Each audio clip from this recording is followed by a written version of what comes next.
Hello. Have you ever performed on stage? Have you ever performed alone on stage? Have you ever wondered what it's like, how performers do it? Well, I just did my first ever solo show, and my guest today, performer, multimedia storyteller Natacha Ruck, has done a lot of it. So we're going to talk all about stage performance, podcasting, storytelling, and much, much more. So don't go anywhere. Matthew Felix on Air starts now.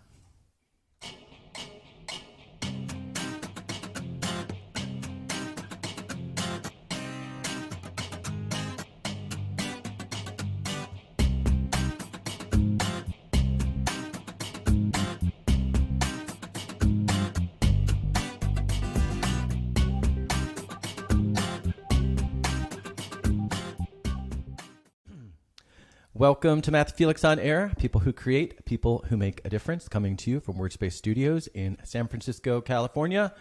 Hope you had a great couple of weeks. I did, as we are going to discuss in more detail with today's guest. Last Monday, I did the second of two solo shows at San Francisco's Marsh Theater. And of course, the show was based on my new book, Porcelain Travels.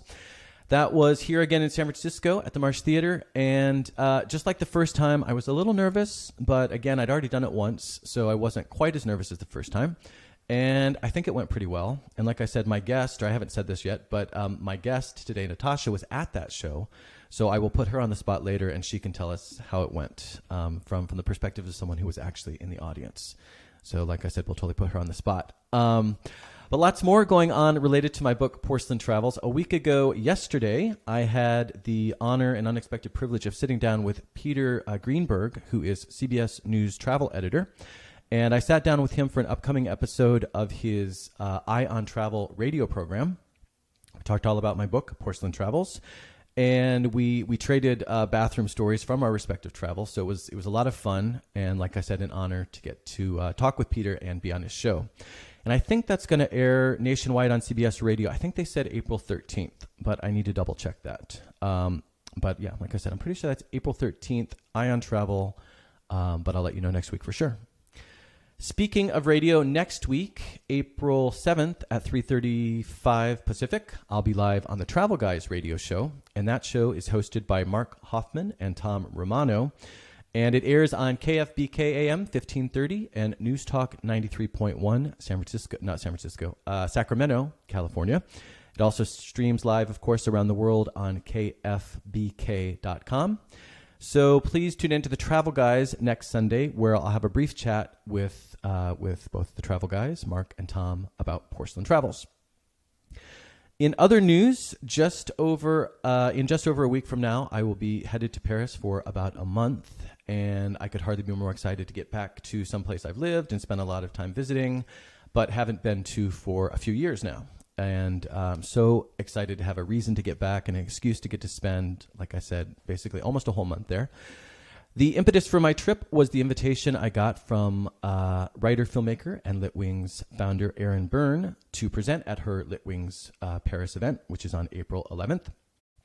I've talked about Litwings before. Erin, of course, has been on my show twice before.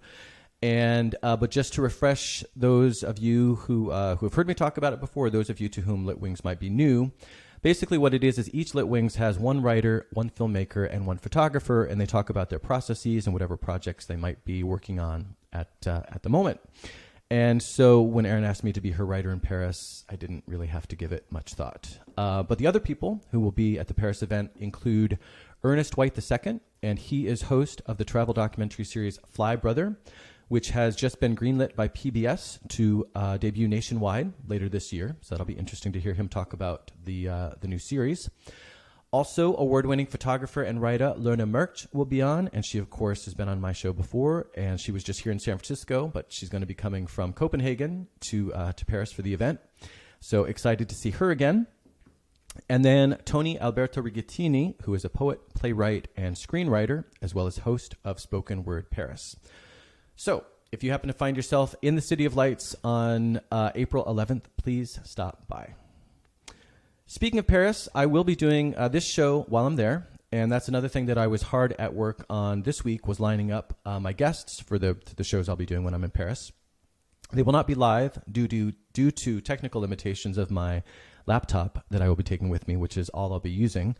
But still, I still plan on posting them at the regular scheduled time, Sunday, 6 p.m. Pacific time, while I'm over there. My guests will include Aaron Byrne, Litwings founder, who is, again, the reason that I get to go to Paris. But also that'll be one episode. And then also I will be having author David Downey, who has a new novel out called The Gardener of Eden. And David is an American who's lived in France for many years. And so I'm looking forward to talking with him, but also I'll be reading his book this week, which I'm looking forward to. And the third episode that I will be doing from Paris features Mia Funk, and she is artist and founder of the Creative Process exhibition. And this is an exhibition of different writers and artists, just creatives, and with interviews. Mia interviews these the different writers, artists, like I said, creative people, about the creative process, about their work, their processes. And the project was launched at the Sorbonne, the Paris University, and has traveled and is traveling to 40 leading universities around the world. So we're going to talk about the exhibition, going to talk with Mia about her own work, which is just really impressive, and just creativity and the creative process in general. So yet another conversation that I'm looking really forward to having. And of course, I will provide much more on each of those guests as those individual episodes come up. So the last thing, though, before today's show is next week's show, and my guest will be author Martha Grover. Martha is an author, poet, and artist who lives in Portland, Oregon, but she's getting ready to do a residency here at WordSpace Studios. And she is the author of the books One More for the People and The End of My Career, which was a finalist for the Oregon Book Awards in Creative Nonfiction. And she's been publishing her zine, Somnambulist, since 2003, and is currently at work on a graphic memoir. So I think that's really interesting, and really curious about that as a genre. Of course, I've heard of graphic novels and memoirs, but I haven't heard of the two being merged. So like I said, that should be a fascinating conversation, and curious to hear more about that process and the memoir and how that's coming together. Okay, after this quick message from my sponsor, WordSpace Studios, we'll be back to talk with a performer, podcast producer, and so much more, Natacha Ruck. A quick thanks to WordSpace Studios in San Francisco for sponsoring Matthew Felix On Air. WordSpace's mission is to bring together writers and thinkers of all ages and experiences. WordSpace will soon be offering creative writing workshops, a literary book club, and guided writing groups. And WordSpace is already offering writing residencies. They are submission-based, and they provide writers with room and board for up to 1 month. To find out more, you can email info@wordspacesstudios.com. Natacha Ruck is a storyteller, media producer, and educator. She strives to use text, film, and sound to deepen our understanding of the world in which we live and to foster action. Her documentary work has appeared at the MoMA and the Whitney Museum of American Art, as well as on National Geographic, NBC New York, and Link TV. Her podcasting work has appeared on NPR affiliates nationally and locally, and Natacha currently teaches multimedia storytelling at the University of San Francisco, is workshopping a solo performance at the Marsh Theater, as we're going to discuss, and last but certainly not least, Natacha runs DoTellDo.com, which is a storytelling service company. Welcome, Natacha. Thanks. Thanks for being here. So before we go too far, as I have been doing the past several weeks, I just want to tell everyone that Natacha and I will take questions at the end, whether it's about performance, whether it's about podcasting, whether it's about anything that comes up in the conversation. And Natacha had said beforehand, anything embarrassing, you're welcome also to ask anything embarrassing. And I will send out a shout out as we approach the end and are ready for questions. But just keep that in mind as we talk. Okay, so I'm going to take a quick drink because I'm really thirsty, and then I'm going to ask you, maybe I'll ask you first, and then I'll take the drink. What does that mean for you to be a storyteller? And let me qualify that, because I obviously know what a storyteller is. I had NPR storyteller Doug Cordell was on. He's done Snap Judgment, Marketplace, et cetera, and does a lot of stuff in the Bay Area.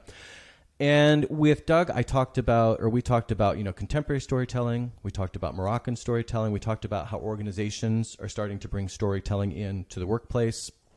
So in asking you, I'm familiar with the concept, but I'm just curious because we're hearing more and more about storytelling.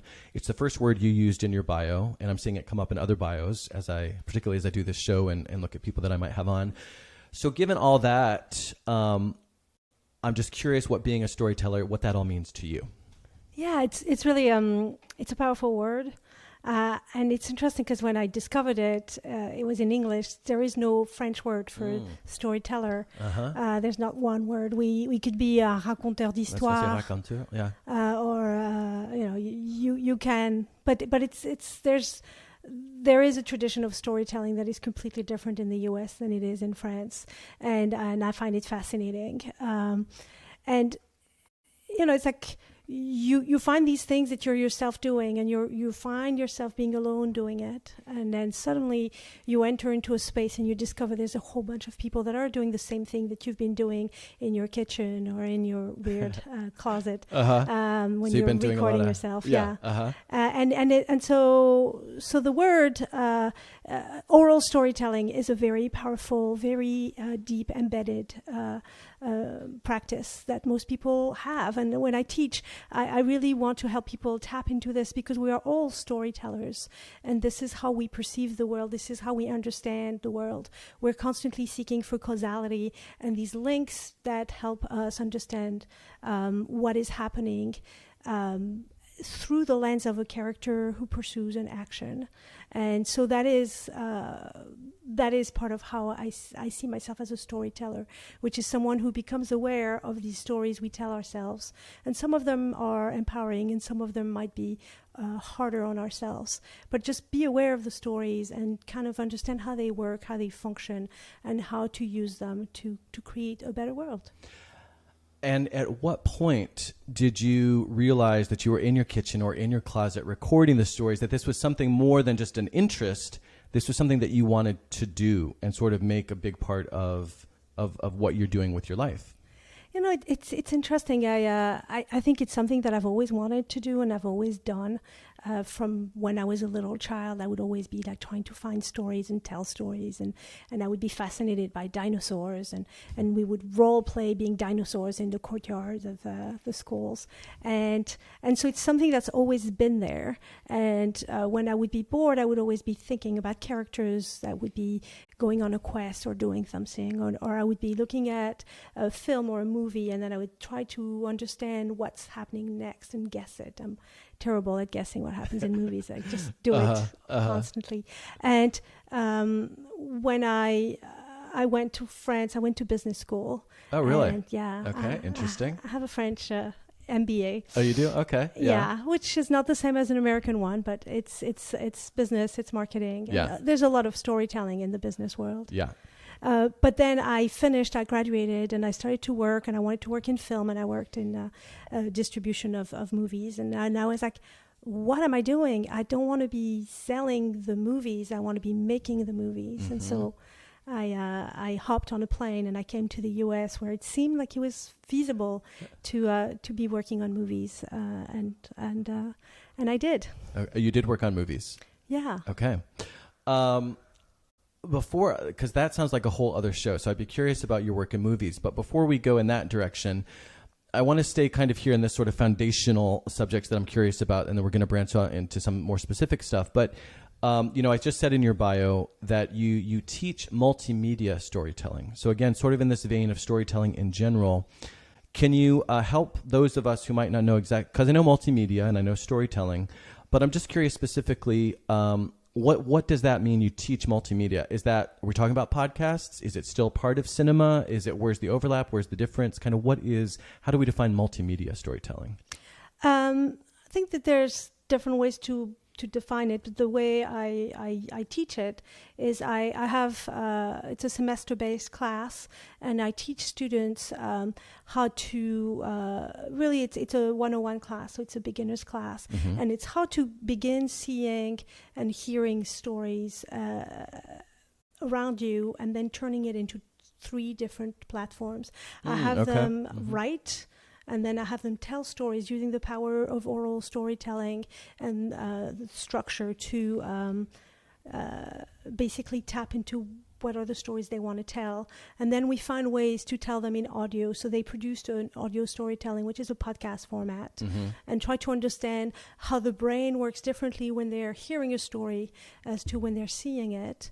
And then I have them do a video story, which is some of the elements are the same, but there's a little extra layers of different types of stories. Yes, there is. That's what I learned when I went from doing the podcast, which was just on radio, to adding the video. And that's, of course, different from the storytelling. But still, I just learned that I thought it would just be kind of turning on a camera. But no, the presentation changes. There are just different considerations and constraints that you might not consider. I'm sorry to interrupt, but that just resonated for me. It's like, yes, it's not just a question of, we're also going to add a picture. There's more going on there. And the funnest part of that, adding the picture, is that the picture might contradict what is actually being said, or it might be complementing it, or it might be reinforcing it. Yeah. And you really get to play with that when you're creating that type of stories. Yeah. And then I have the students do a portfolio, which is an online portfolio of their work, and kind of think about how they want to be portrayed online and how they want to be seen and how they can use online the way you're using it to further their art and their goals with what they're trying to achieve in their lives. Yeah, I love that. That sounds like a great class, in all sincerity. I mean, it sounds like you're really kind of touching the bases and getting their feet wet in just those main. First of all, you've got to be able to structure the story and tell the story before you even get to the media, right? Yeah. And then the audio and then the video. But you said that's just a 101 class. Is there more in the curriculum? Is this something that is kind of expanding because podcasts are getting more popular? Obviously, all the stuff online is getting bigger and bigger and bigger. Is this new in the university setting? And is this something that, again, is more coming, or are there other courses perhaps already? I'm just curious. So I co-teach the class. By that, I mean there's another professor who teaches it as well. His name is Mark Taylor. He's a fantastic visual artist as well as film storyteller. And so we are both teaching this 101 class. And then there are other professors at the university who teach more advanced classes. Okay. And really it's like I have students like run through corridors and they're like, look, I opened this door, you could do this, but really, will you have time? I don't know. Let's run and look at this other corridor and see something. So yep. I try to find activities that they can do that give them a fairly advanced glimpse at the art. And then they have to kind of backtrack and do something that matches it. Like one of the first exercises I have them do in audio is I have them record the sound of an entire space and then record 3 or 4 little sounds in that space and then record an exchange that might happen in that space and then create the space in which the story is happening. Because I think one of the powers of storytelling is to take us places, just the way you take us to Morocco and take us places, and in those spaces we get to experience something. And so right. I have them like this drop of like storytelling through the setting, through the place where you are in audio, and then do the same in film afterwards. Yep. And I think that's something that you can do that helps them see the potential of something big, but then there's still a lot of little things that they get to learn in the other classes, which are much more advanced. Yep. Danny Plotnick teaches one of the class, which is a video class, yep. Where they learn how to have 3 lights and kind of create a 3-point lighting and how to use all the audio equipment. And, I need to take that class. I have the 3rd light, but it just wasn't working because I have the skylight above. Right, so that's kind of doing it, but then when the sun goes down, it's kind of not doing it. So anyway, we were talking about my lighting challenges before the show today. Okay, so thank you for that. That's really interesting, just to see what's being taught and kind of how all of this is taking root in academia and things like that. But what I would like to focus on for a little while at least is live performance, because that's kind of how, excuse me, you and I met at a party here, as a matter of fact, and we both found out we were both doing the Marsh, and then we just sort of instantly bonded over that. And I went and saw your show, which I really enjoyed, and I'm looking forward to talking about a little bit more here today. And then you came and saw my show. Thank you very much. And so we'll get back to some of the multimedia stuff later in podcasting. I want to talk about podcasting a little bit at the end of the show. But hello, Susan from Redwood City.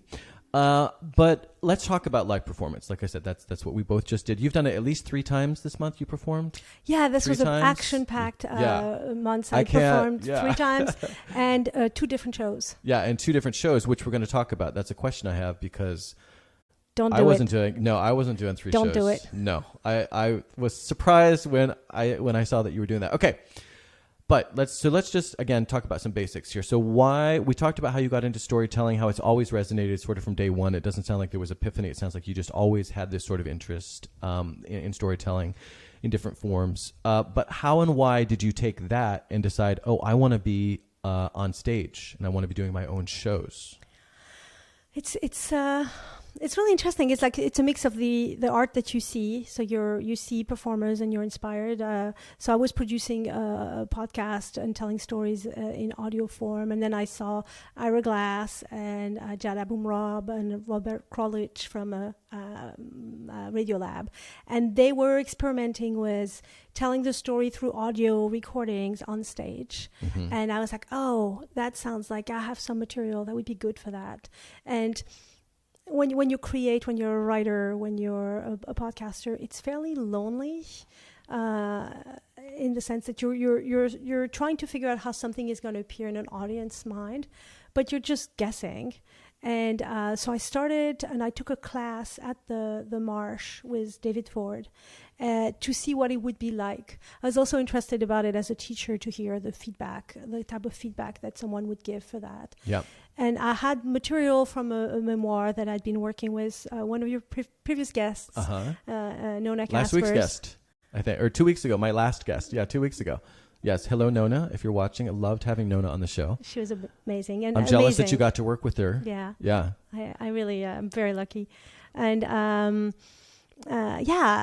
just kind of stumbled upon it and really, really enjoyed it. And it was not at all what I expected. Like I thought I was going to be playing some of my radio clips and then saying a few things and playing more radio clips. And I think I sent you, I worked on a show about veterans. Right. That was a producer named Sandra Clark also.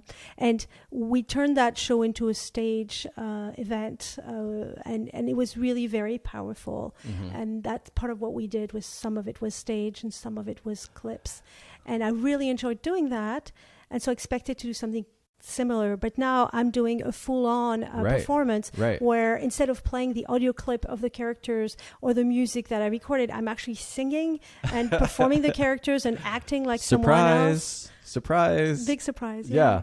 Well, and I think that's part of the excitement of all of this kind of stuff, right? So I never expected to do a podcast at all. It happened, and 2 weeks later, the opportunity presented itself. 2 weeks later, I was doing one.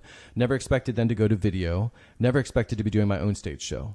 And I think when those things kind of come up and you realize, oh, damn, this is a lot more than I anticipated. But that's also part of the excitement. And that's inevitably where the growth comes from, right? You know, I mean, I was completely outside of my comfort zone doing the first Marsh. And then after I did it, I felt so much better. Same with the podcast. I thought, who am I to ask these people questions? Can I keep a conversation going, blah, blah, blah. But through doing these things that initially we don't necessarily anticipate, and you thought you were going to have half of your show recorded, and instead, you're up there for the full 20 plus, and you're actually doing a much longer show, I think we're going to talk about as well. So anyway, for me, that's part of the excitement of this. But one thing you said before I forget, you said sometimes it's lonely. Why did you choose to do solo performance versus ensemble, like join a stage troupe or, a theater troupe or something like that? So I have been a part of a troupe. You did both, okay. A long time ago when I was in New York. I've been part of an improv group. Okay. And so I did improv for 4 years in New York, part of Gotham City Improv. Oh, cool. And I took classes there, and I took classes in comedy. They're really an awesome they're an awesome company. Yeah. And so I really love improv. I think improv is one of the keenest tool that you can have as a writer to learn how to structure a story and how to kind of understand how to pace the information for your audience. Yeah. And I really enjoyed doing that. But I guess one of the impetus to do this was I need to get my work seen. I need to be forward facing instead of having all of these projects that I'm working on that are my own projects. And how do you become forward facing? How do you get published? And I think that the stage setting foot on stage for me was the equivalent of getting published. And that was something that I could put a deadline on. I was like, my goal is to have something on its feet in front of an audience that will be the same as a publication. Yep. So I had control over the one thing, which was the date in which I was performing after the end of the class. And I was like, that's it. Yep. That's your goal, is to be published. That will be the form in which you will be published. And I think it's something that works for most artists, is like, when you get something that works well and you get that little validation of it works, then you keep going towards that validation. And I think that's why it's super important to seek places where you get to be seen and you get to see how people react, so that you can keep moving forward because you got that feedback of what it is that you're doing. Excuse me. And the thing that I learned, even from just doing readings, okay, never mind doing the show, and it's even more the case, I think, when you're doing a show like this. But the thing I learned right away with readings, and because you have humor in your show, I have humor, obviously, in my show, and I find that getting that feedback, particularly as it relates to humor, is even more important. Because I was just so surprised when I first started doing readings just a couple years ago, you know, when I would read something that I thought was funny and get no laugh, or then I would get a laugh at stuff that I didn't realize was funny. And of course, lots of times I would get the laugh when I thought I was going to get the laugh. But just getting that feedback live, you can do your best at home alone in your office. But until you're on stage, you don't really know. It's just invaluable. Invaluable. And I found that the first time I had a reading, I heard the laugh, and it actually changed the writing that I was doing. Afterwards, when I was writing, I was writing for the laughs. And it shifted some of the work that I was doing towards things that would be funnier, because a laugh is like a very genuine reaction that you can get from an audience, and it's immediate feedback of what you're doing. Yep. And so there was something extremely, extremely satisfying in that. Extremely. Couldn't agree with you more. I actually, and then sometimes I also had a thing, and I'm not going to say too much about this because, well, so I had a thing because you came to my second show and I had to rewrite something because I guess I can't explain this. I had a thing, a reference in my book to Michael Jackson and his pet chimp Bubbles. Okay. Well, I wrote that, I don't know, a couple of years ago. I mean, that's been written a long time before this latest wave of things. Well, so I said my reference, which had nothing to do, there's no sexual innuendo there. But as soon as I said it, I got, ooh. And then on stage live, I put two and two together, and I thought, I never even thought of it being interpreted that way because, again, I had written it so long ago. Yeah. I had, in my mind, there wasn't even remotely that association. But again, only because I did it live, that was the only way for me to learn, oh, people are going to make this association that didn't even occur to me. And I'm sure it would have occurred to me if I were writing it now because it's in the news and things. But just another really interesting way that live feedback is invaluable. So I changed it. You didn't hear that joke in the second show. Well, you did mention Bubbles, but it was a different context. I did. But see, and then I went someplace else to a joke that completely failed. No one laughed because they couldn't tell if I was being serious or joking. Anyway, so much learning live on stage. Yeah, and that's why the Marsh and Monday night at the Marsh is so great. Because it's fairly accessible and you can go there and you can try your material in front of live human ears. Yeah, and a lot of people kept saying, are you doing the same show the second time? And my understanding was that was largely why you do it a second time, ideally, unless you've already done your show elsewhere, perhaps. But it's to see, okay, what worked the first time, what didn't, and then tweak things and see, how it goes the second time. And so that was the one example. I didn't really change anything else, but that was the one example where that was a learning I never saw coming that was really important and good to know. Okay, so speaking of shows, speaking of the Marsh, I saw your show and really enjoyed your show. You're Good for Nothing. Okay, I have to say this title slowly, people, because this is a long, impressive title, and I can't just rattle this one off. So, You're Good for Nothing. I'll milk the cow myself. Okay, so that's, like I said, that's when I got to see you perform. It's funny on the one hand, but you also tackle some serious issues, right? So there's gender, memory, family dynamics, getting older, and of course the importance of good chocolate, which I could not be on the same page with you more there. But first off, let's talk just quickly about the title because it's very attention grabbing, which is great. That's a large part of the point. But what else can you tell us about the title? Thank you, Bruce Patchman. for the title. Okay. This is going to be my hour-long show that I'm going to do at the Exit Theater as part of the Fringe. And so I've moved on from the 20 minutes piece that I have, and I'm going to build it as an hour-long show 4 times this September. And that's when I'll need all the audiences that I can do. I was very lucky to get that spot at the Fringe. Yeah. But before that, this story was called La Vie en Rose because there's a thing that happens in it that involves a song. Usually I describe it as chocolate, singing, and Alzheimer is the story. Yeah. And so I wrote it as La Vie en Rose. And then I performed it for La Cocina, which is a fantastic nonprofit in San Francisco that helps women, immigrants, and refugees develop businesses around food. Okay. And they have this amazing series of events where you get to eat amazing food, and then you hear stories that are about food, but really allow you to have a deeper understanding of how food is made and how food is shared, and what it takes to make a life as an immigrant in San Francisco and a chef. And I performed it at the Brava Theater as part of this event, and that's a 6-minute version of the story. And there was called All Is Fair in War and Chocolate. Yeah, that's what I saw in the clip you gave me that had that title. So it's had a lot of titles, actually. Yeah. But then, and I performed this. This is a 6-minute version. It has no singing, and it's just the core chocolate Alzheimer part of the story. Okay.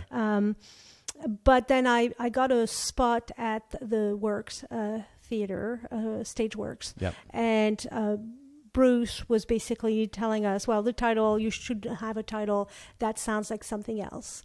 And how do you find a title? You look at your work and you find a line in your work that sounds great or that is arresting. And so that's a good word, arresting. Yeah.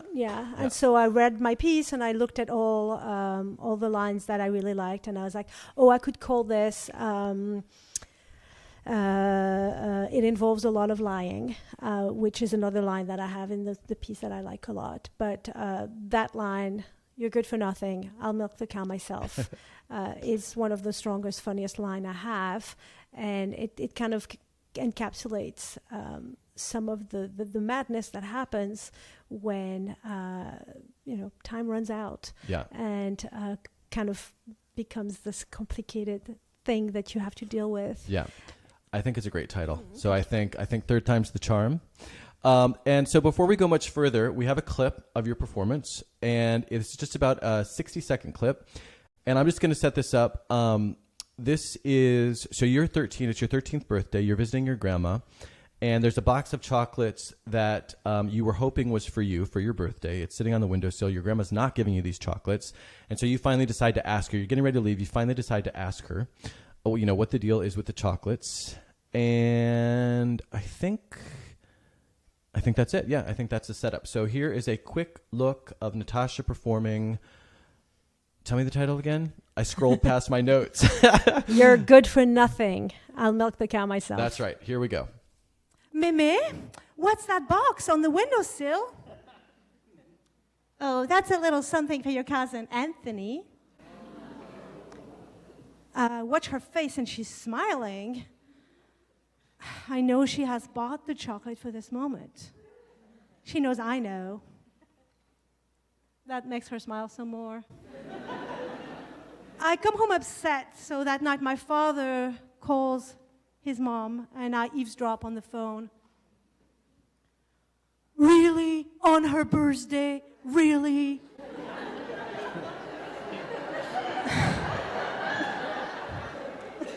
And I hear my grandmother yell back on the phone. C'est quoi son problème à la petite pisseuse? What's her problem, the little pisser? Now, no one in France says pisser. That's an insult my grandmother invented. Okay, so your grandma was good at making up insults that don't even exist in the French language.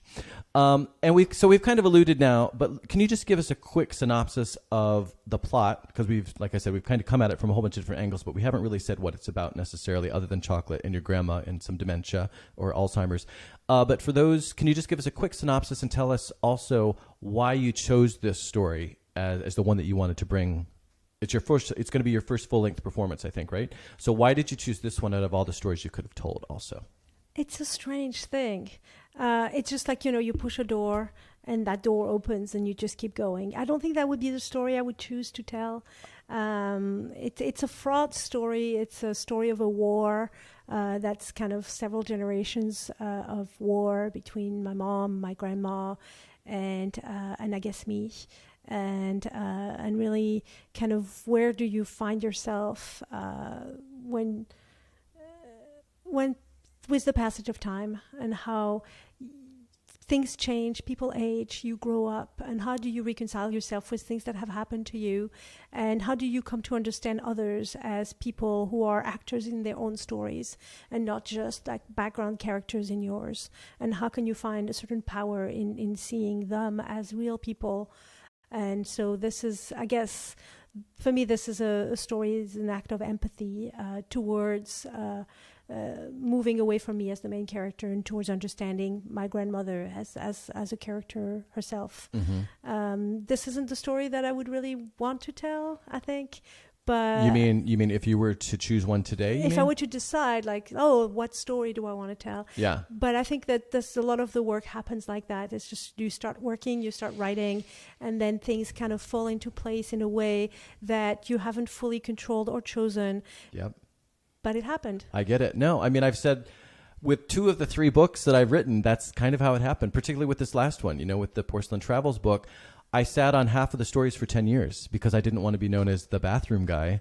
But then people, friends and family who had read those stories early on kept saying, when are you publishing your bathroom stories? When are you publishing your bathroom stories? And I finally had to say to myself, well, if people are still talking about them all this time later, it must have resonated.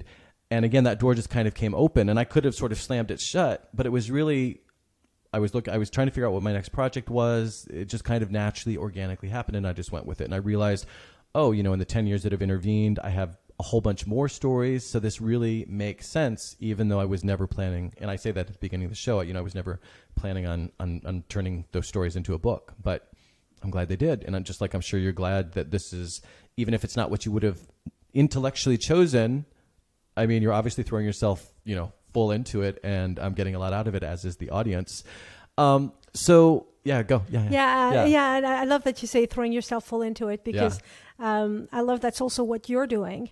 And, when you were talking earlier about, I'm going to be performing and I'm going to be doing this, and you're performing in a very revealing, lovely bathrobe. And yes. So you're not just doing this thing, which is hard, which is to step alone on a stage and believe that for 20 minutes you have something that can entertain people. Right. You're doing it with, half of the clothing that you're wearing right now. And I think that there's something about that movement of the door's open, I'm going to go into it, but it's also, I'm not just going to put my little toe and kind of test the water. I'm going to dive. Yes, absolutely. And for me, particularly, wearing the robe, wearing the, what's it called? The bathing cap or the bath cap, the shower cap.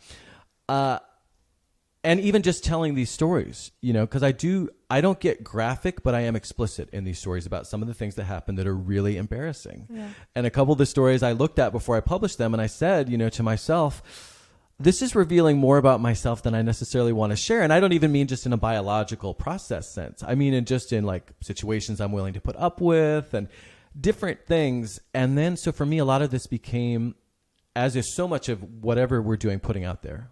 Whether it's my novel, whether it's the bathroom book is the best example, but even, doing the podcast, where for me, there's a lot of putting the ego aside and just, if it's going to be good for the work and it's going to be fun and people are just going to go with it. If I wear the bathrobe and wear the silly shower hat, then just do that and get over myself and just do it for the work and have fun with the work and just throw ourselves completely into it.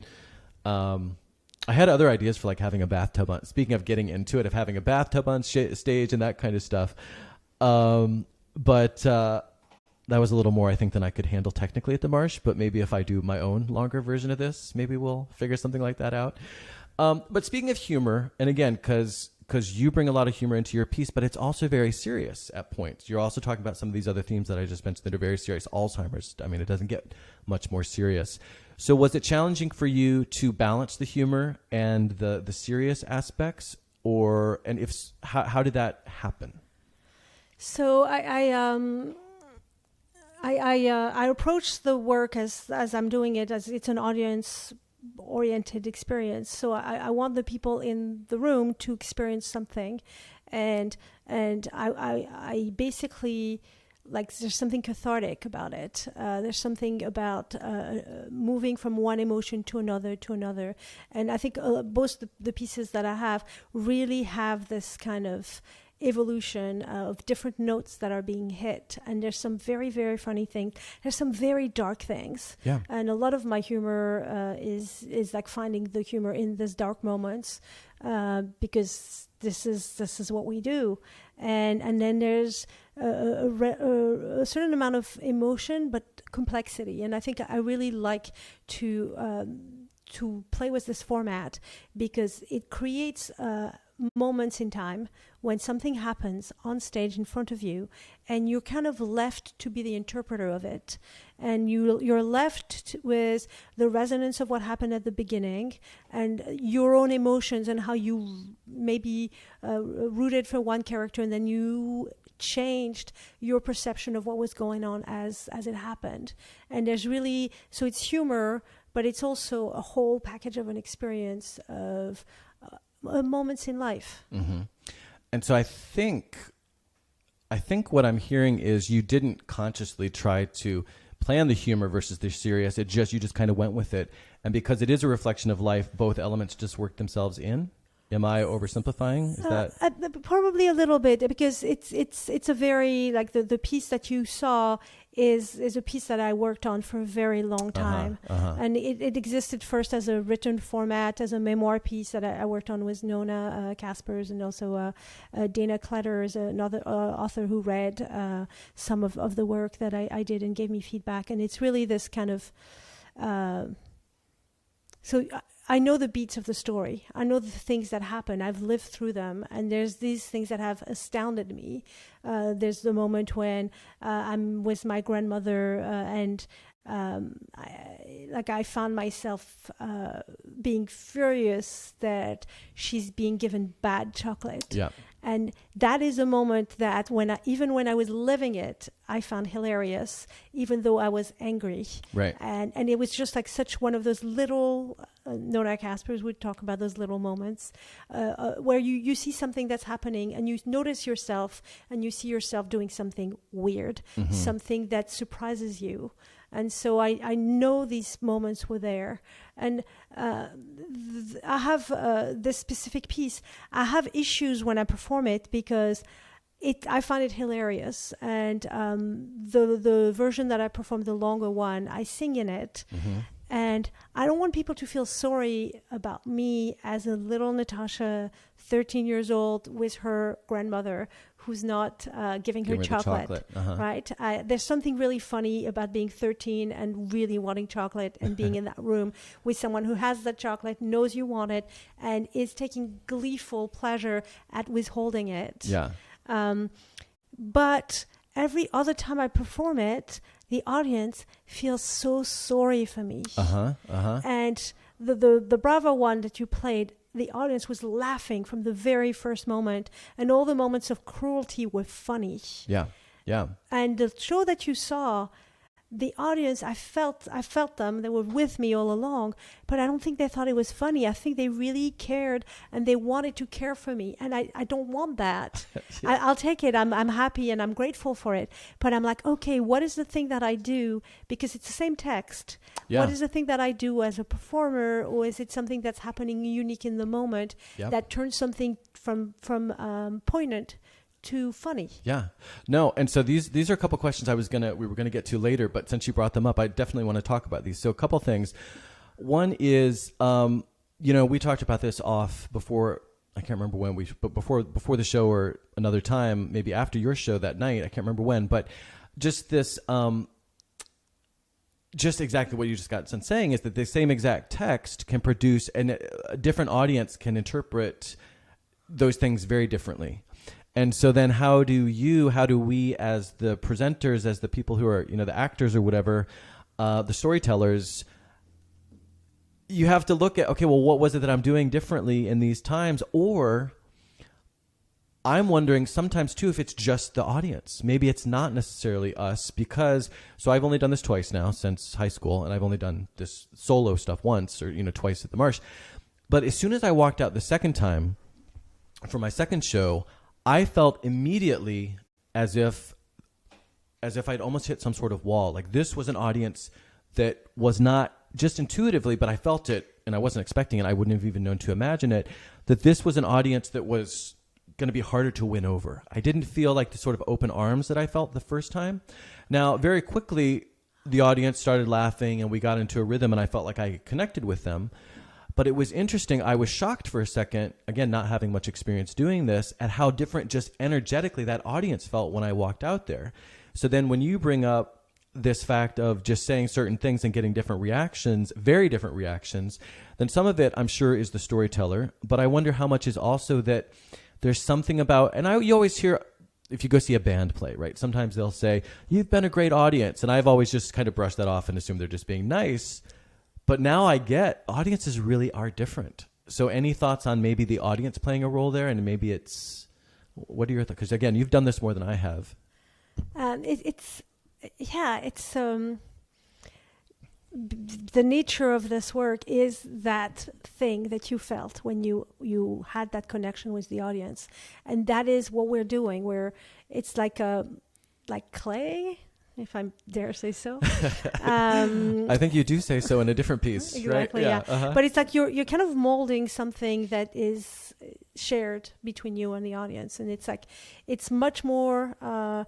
It's not transactional, but it's an exchange. And it's like when I first started taking the class with David Ford, he would say your line like you're saying to your audience, and you're saying, of course, you agree with me, right? Or you're saying, oh, you're that one who does that, right? And having, so your line are not your lines.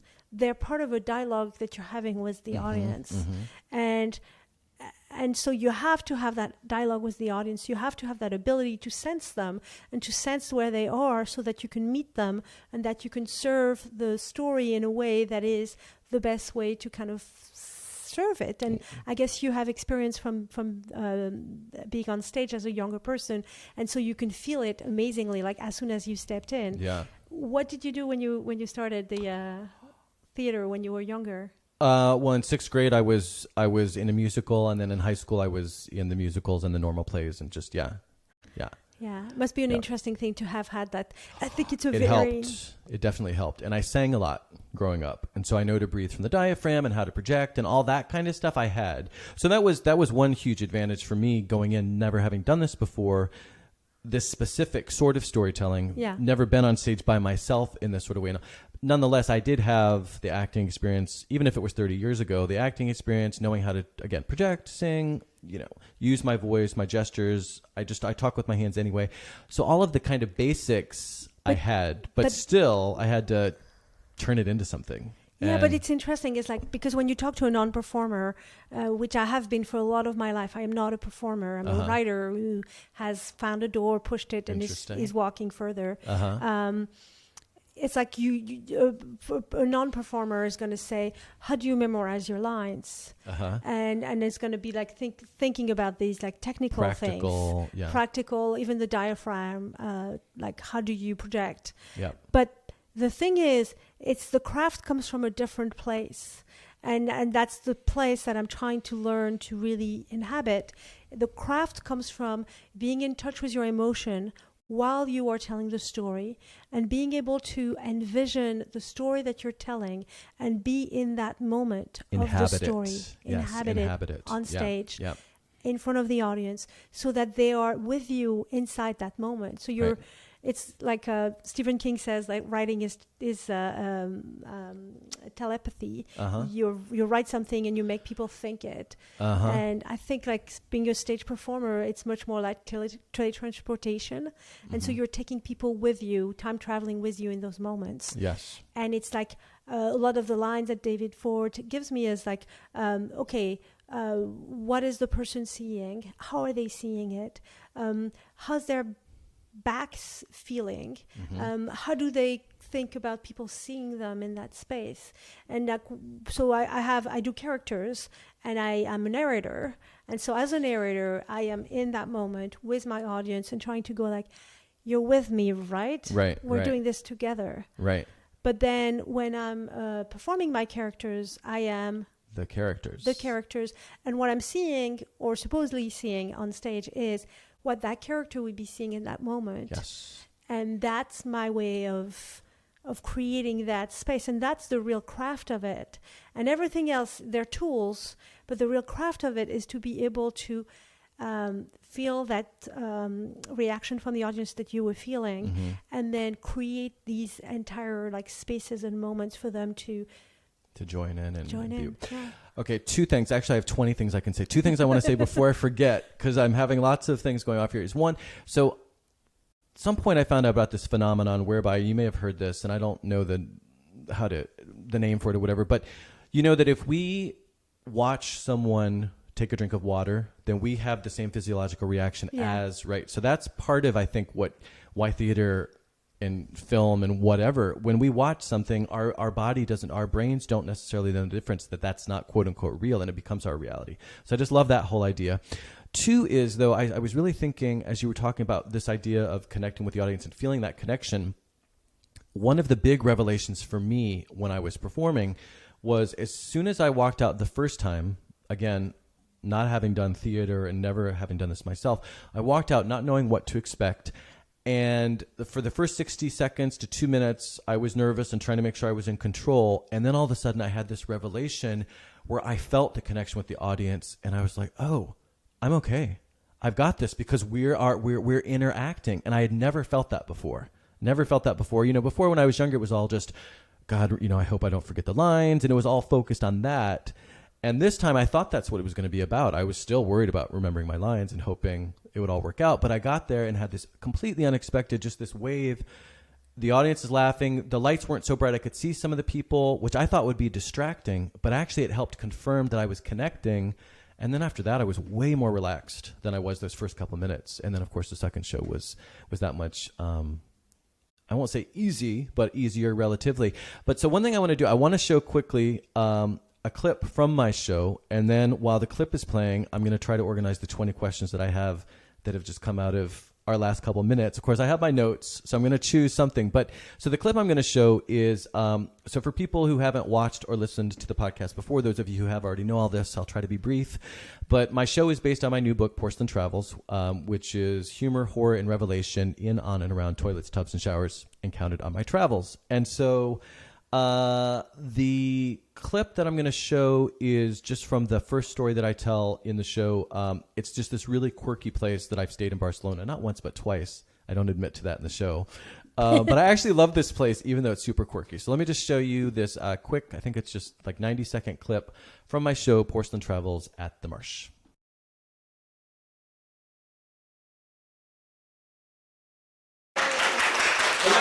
My experiences living in and traveling to more than 50 countries, oftentimes some of the most unforgettable experiences we have are either in or somehow related to the bathroom.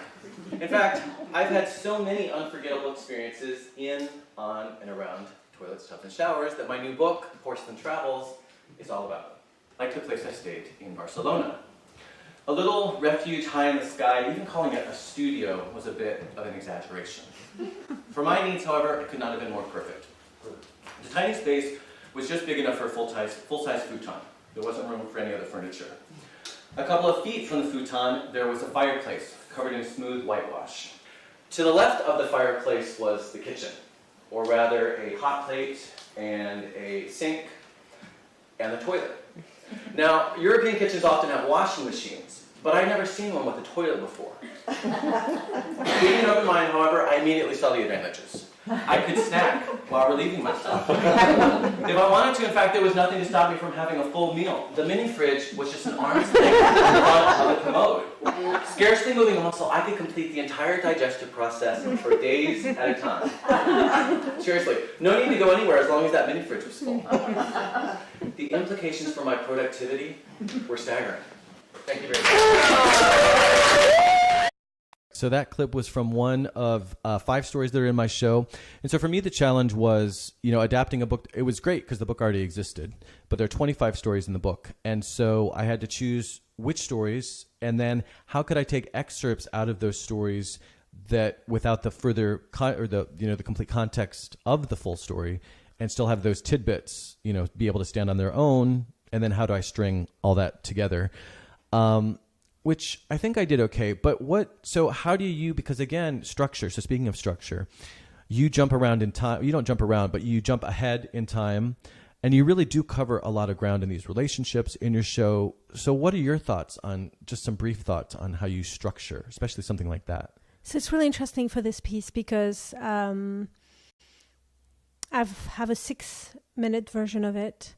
I have a 15-minute version of it, and I have a 20-minute version of it, and now I'm working on the hour-long at the Fringe challenge that I set myself. Yep. And so the way I think about it is really I go at this idea of beats, and I'm like, so why is this moment here? What does this moment do? How does it tell the story? And what does it move forward? What is its emotional charge? And I have a moment of revelation where I have a better understanding of the character that I'm dealing with, and the question is, where does that moment happen? And so I have like 2 or 3 moments that I know are part of the story, and I can tell myself this is the arc of the story. Once you can name what your story is, this is a story of a transference of empathy, for instance. Then you can kind of plot what are the moments where there's no connection, there's a first connection, and then there is a moment of understanding, and then there's a moment of caring. And you could basically identify those moments in the story, and then you get to see how they are placed and which moment is carrying this, which moment is doing that.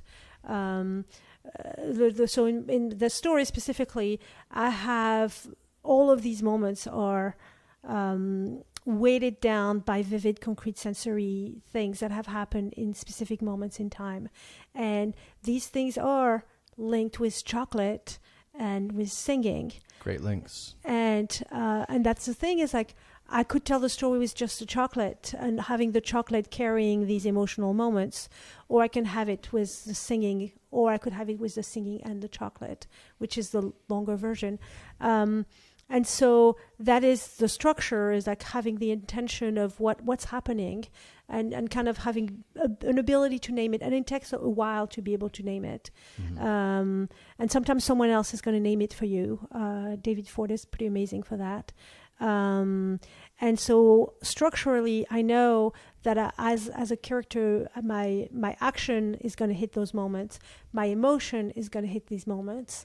And what I want the audience to experience is going to have these moments. And then I go like, okay, I have to cut. What can go? What can stay? Yep. And at the very least, so I have you have 3 moments, I have 5 moments, I have 7 moments. It always has to be an odd number, doesn't it? But so I can have 1, 2, 3, and then I have a whole story, beginning, middle, and end.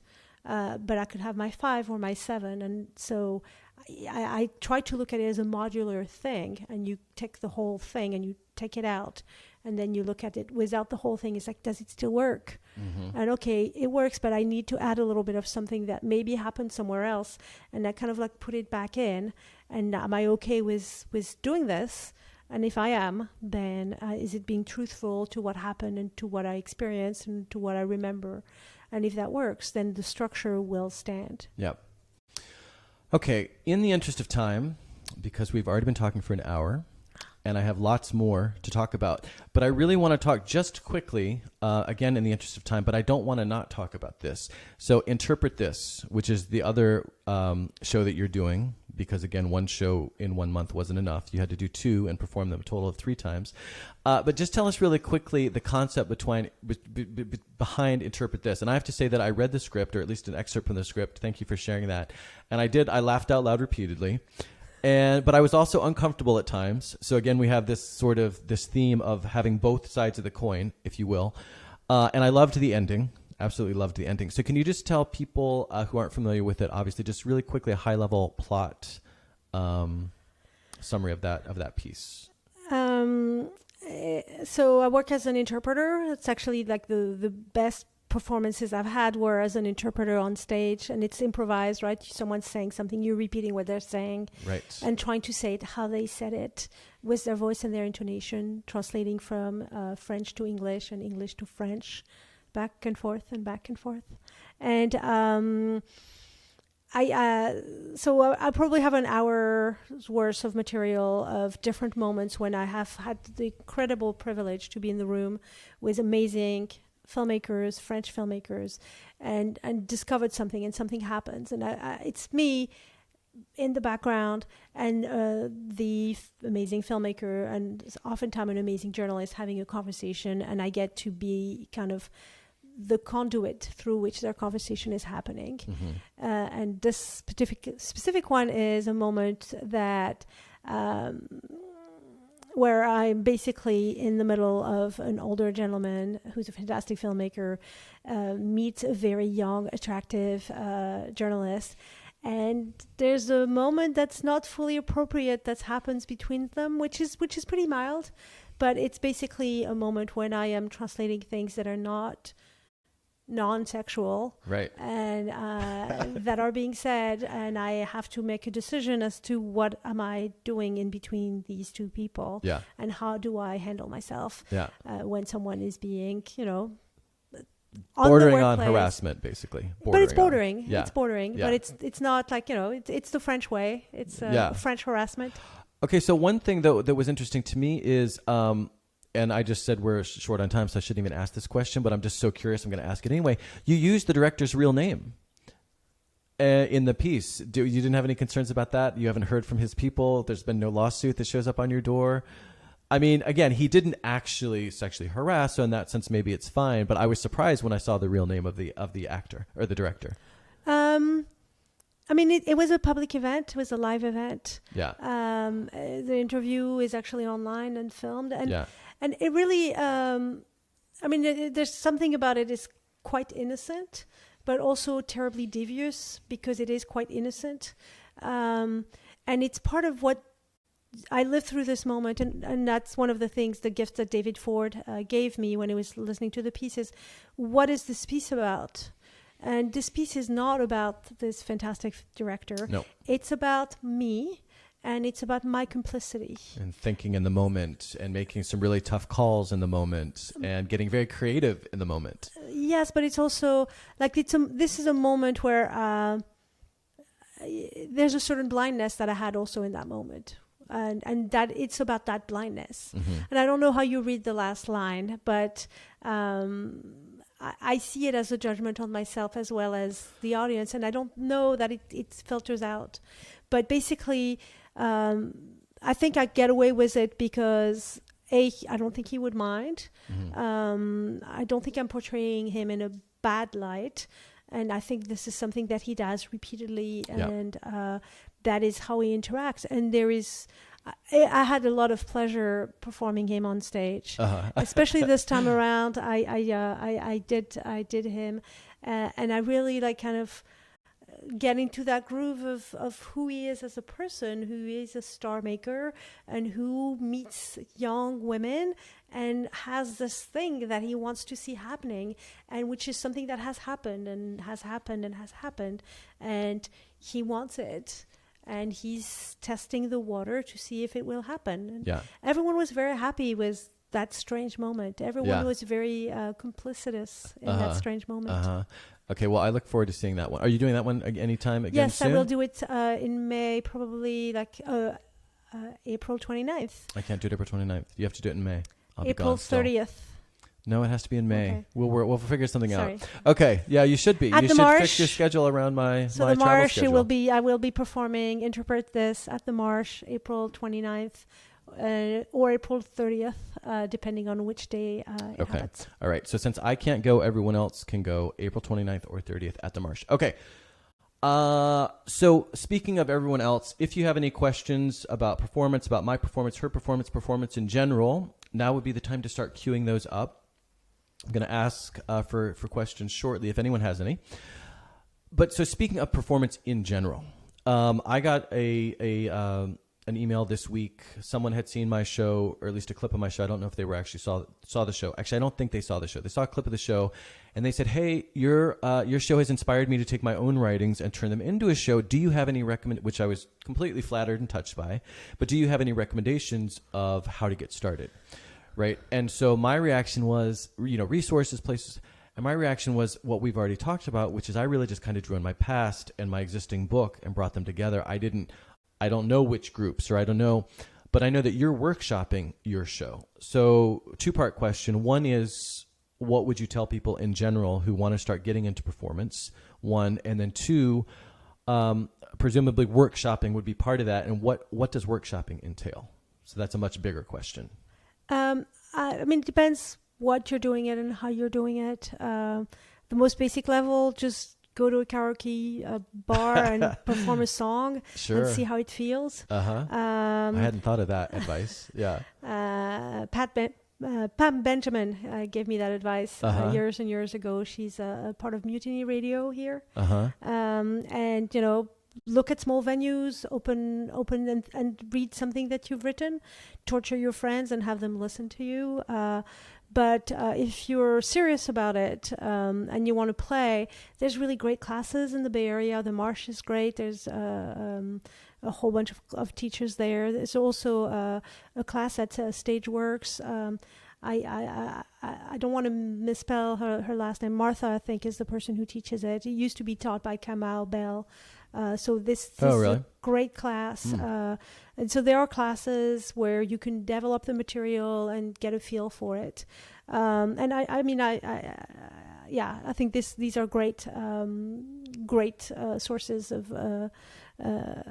of learning and experience and community, and other people can give you feedback on your work. So I think that's really great. Well, the one thing I did say, which I think underscores everything that you're saying, is I said to him, it's not something that you can intellectualize. You need to do it.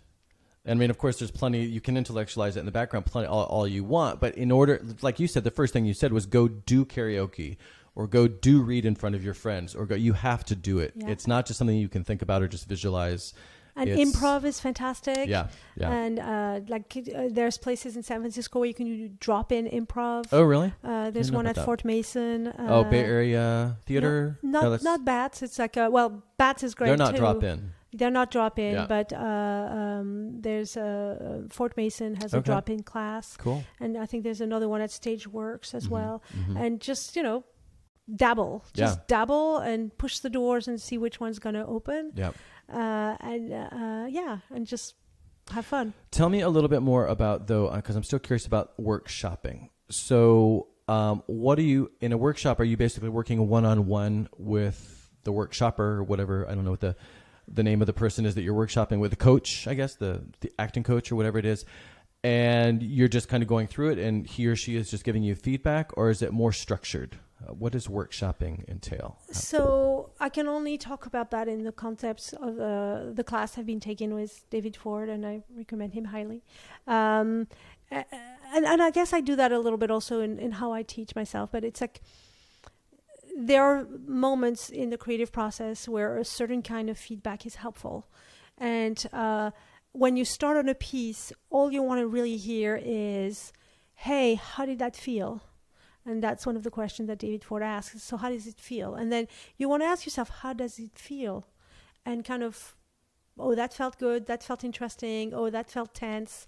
And then build on your own feeling. So you want to start doing something and then start listening for the feeling.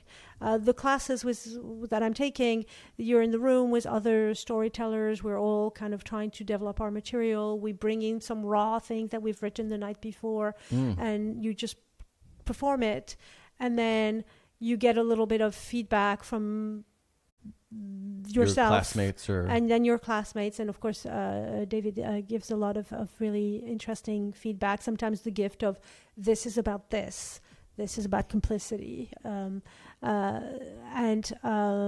then as you work more and you write more and you find, what I would say happens is you find actual moments that you want to live in, moments that are scenes, that are moments that are going to be really entered in detail. It's the same when you do any kind of writing, the idea of scene and summary. What are the moments in time when you want to enter slow motion and when you want to be in that moment with your audience? And so you find these moments, and then afterwards you might get some structural things of how to shift them and organize them.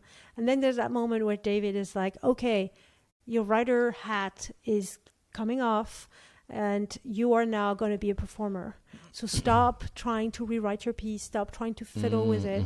And now you're going to memorize it, but then the goal is to memorize it, but then forget about that and perform it, so that when you're performing it, you get to feel the emotions that are there and have the performer be able to give you some feedback on how to adapt it.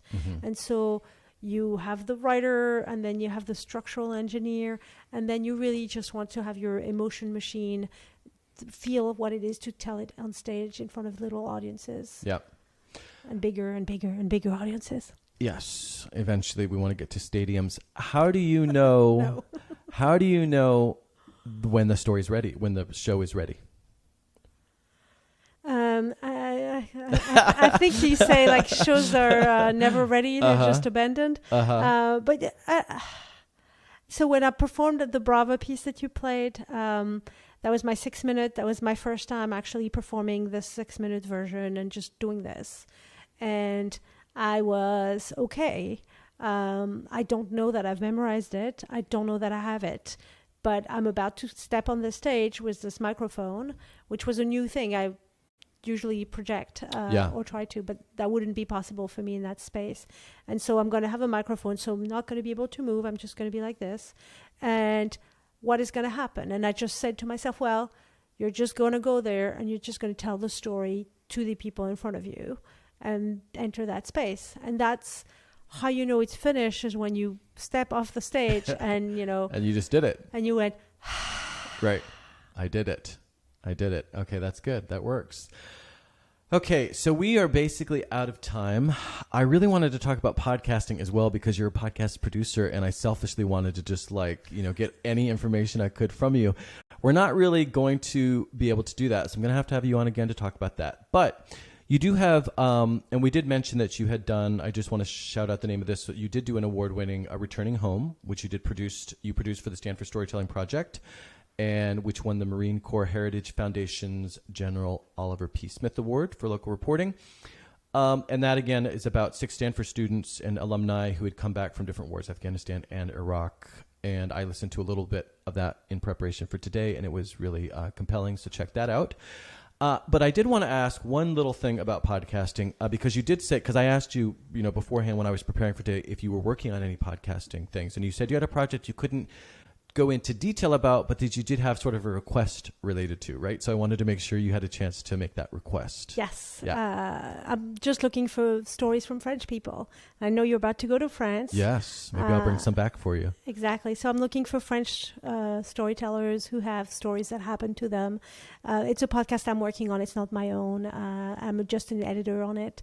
But basically, I'm looking for people who have experienced something that can bring wonder and help people discover French culture. And maybe someone's gone on an adventure, taken a risk, started to do improv, started to write a book about their adventures in bathrooms, and then turned them into a stage show. I know someone who's done that, but he's not French. You're saying you want French people. Yeah. Not just French speakers. You want actual French people talking about French. Or fluent. Yeah. It's okay if the person isn't born in France, but fully fluent. Donc, super, allons-y. Je peux parler, non, vraiment, je parle assez bien. C'est pas parfaitement, mais j'arrive à m'exprimer. On peut en parler après si ça te dit, mais bon. Super, mais merci. s'il y a aussi d'autres personnes qui font partie En de plus, oui, bien sûr, en l'audience plus. et qui entendent ce podcast et qui se disent mais moi j'ai une histoire, il m'est arrivé quelque chose d'assez dingue Ouais. et je veux la partager. D'assez dingue. Plutôt d'assez dingue. Ça, c'est l'important. N'est-ce Oui. pas? Ouais. Oui, ce qui est important, c'est qu'il y a eu un changement et Ouais. que ça a eu un impact sur ta vie. D'accord. What's really important is that there was a change and there was an impact on your life, and that story has brought you somewhere further along your journey. And we'll we want take those stories. others there with you as well. Exactly. On that note, I think that's a beautiful way to end. Even though, like I said, I had lots more to ask, but I do want to mention again, dotell.com, which is your Do. I'm reading it. Half the time when I read, I still say it wrong. Dotell.com. I don't even know what I said. Which is storytelling service company. So if you need some help telling stories, check that out. And Natasha will be more than happy to help you there. Also, I want to mention again, you mentioned that you're performing in the Fringe here in San Francisco. I don't think we said when. That's in September. And again, that's the full length, the hour length, You're Good for Nothing, I'll Milk the Cow Myself, which is not to be missed. Do you have a date for that yet? Is that Not yet, but I think Okay. it's going to be around like the 14th of September because that's Okay. when the Fringe is. okay? And so that's something to look forward to. And I'm praying for you because 20 minutes was daunting enough. I did 20 minutes, okay, but now an hour is definitely like the next level. And have you memorized the whole hour yet? Are you there? I haven't yet? written it. Oh, you haven't written it yet? No. Oh, I was thinking you were further along. Okay, you've got your work cut out for you. Yeah, exactly. But I'll have it finished by like written as a piece by the end of May. Okay. And then I'll have the whole summer to workshop. It's going to be Eye of the Tiger. Uh-huh. I'm going to be like, how do I have the stamina to be on stage for an hour? An hour. And, yeah. and like feel and bring and feel and bring. Yeah. It's going to be interesting. I'm going to be carving up, running up hills, Yes. down hills. Having statues made in your honor afterwards. Chasing a chicken. Yeah, exactly. But you also said you're going to have an understudy for that, right? So in case you For the chicken? No, yeah, for whatever. No, like I said, Are you I'll be praying for volunteering you. to be the understudy? Sure, we can get a wig. I can do Perfect. that. Yeah, Yeah. we'll talk. Like I said, okay, we'll talk. Again, we also said already that you're performing at the Marsh-ian in June. What did we say? May? No, April. April 29th or 30th. But I also have in my notes that you were going to perform again in May or June. Is that the same one we're talking about, the April? I still have to book the time, but I'm going to ask the people at the Marsh if they will be kind enough to let me perform there so that I can experience the piece in front of an audience. The full length one? Well, it's going to be chunks of 20 minutes. Uh-huh. Okay. I haven't figured out if there's someone else who will let me try my hour long beforehand, Yeah. but I will try. I will look for it. Okay. It might have to be my living room or this awesome space. Or this awesome space. Word Space Studios is an awesome space. I bet that could happen. All right, Natasha, thank you very much for being here today. This was very interesting and a lot of fun, and Thanks, I really Matthew. appreciate you being here. And like I said, we got to do it again because I have so many more questions for you. So, thanks again. So that's all for today. Thanks again. Like I said, oops, I've got the camera still on you. Wait, I'm supposed to be talking. There we go. Okay, now you're off. Now you can do whatever you want, and I have to pay attention here. Okay, that's all for today. Thanks again to my guest, performer and multimedia storyteller, Natacha Ruck. Thanks to WordSpace Studios for hosting me. They, again, are at wordspacesstudios.com. Next week, author Martha Grover will be here. And thank you, as always, for watching and listening. If you liked the show, which of course you did, please share on social media and subscribe, rate, and review wherever you happen to watch or listen. As I say over and over and over again, it's the only way the word gets out, and I really, really appreciate it. For more about me, my website is matthewfelix.com, and information about me, my social media, books, including my new one, Porcelain Travels, other podcasts, and all the rest can be found there. If you have any comments, ideas for the show, or just want to say hello, I would love to hear from you at felixonair@matthewfelix.com. Thanks again for watching and listening, and have a great week.